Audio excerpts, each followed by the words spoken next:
அவங்க husband and wife 2 பேரும் இந்தியால தான் இருக்காங்க. அவங்க 2 பேரும் ஒரு கம்பெனியில ஒர்க் பண்ணும்போது 2 பேரும் மீட் பண்ணி அவங்களுக்குள்ளார காதல் வந்து, அதுக்கப்புறமா அவங்க வீட்ல சொல்லி கல்யாணம் பண்ணிக்கிறாங்க. கல்யாணம் முடிஞ்சு ஒரு 2, 3 வருஷத்துக்கு அவங்க வந்து இந்தியால தான் வாழ்றாங்க.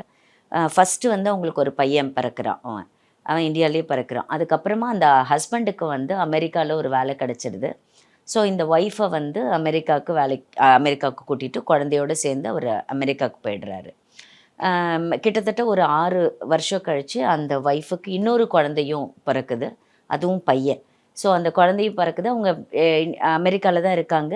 நல்லா தான் லைஃப் ஸ்மூத்தா போயிட்டு இருக்கிறதா தான் அந்த ஹஸ்பண்ட் நினச்சிட்டே இருக்காரு. BCA Cyber Security, AI and ML, BBA Digital Marketing, FinTech and Digital Banking போன்ற இண்டஸ்ட்ரி 4.0 கோர்சஸ் ஜாயின் பண்ண JNN College of Arts and Science, Red Hills, Chennai.